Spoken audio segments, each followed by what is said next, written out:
There's something inherently interesting about stories where the protagonist starts off with good intentions, but slowly becomes more corrupt and begins to commit acts that can't be justified. Just look at Breaking Bad.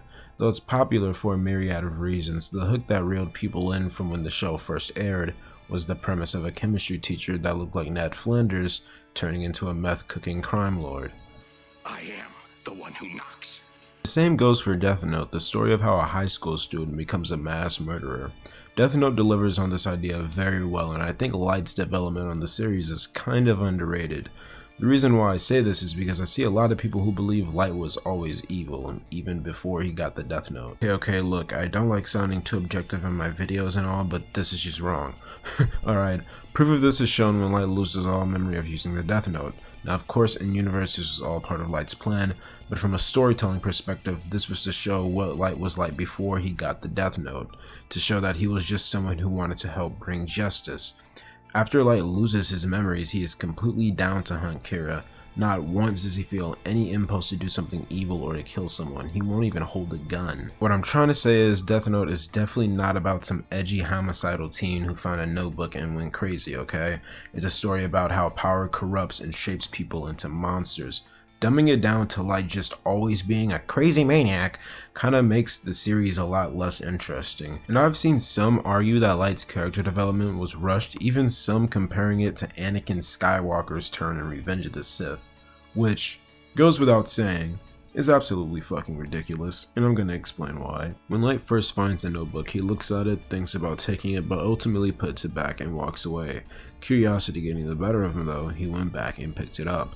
Even here, he's thinking to himself that him choosing to pick it up was a ridiculous choice.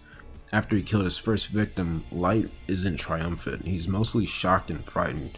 Still not completely buying into the power of the notebook yet though. He tests the power of the notebook on a rapist, and even then is still more shocked than anything.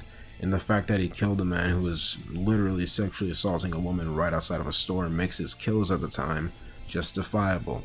And then he goes on a killing spree. Okay, I can explain that. Okay, look, right, even though I, and probably the majority of the audience at this point, no longer agree with Light's actions, we can see he's not completely evil at this point, and we can still understand where he's coming from. Light is mostly sane up until he kills L.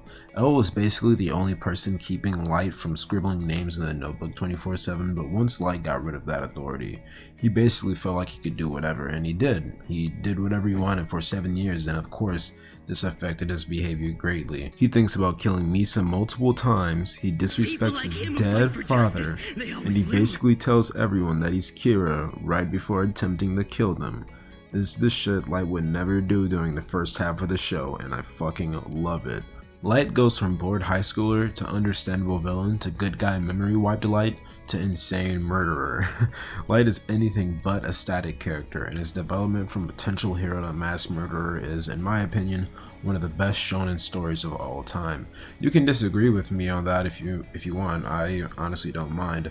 But don't tell me it's because Light's always been evil, because even just by looking side by side you can tell that that just isn't the case. Useless fools, as if they could ever understand.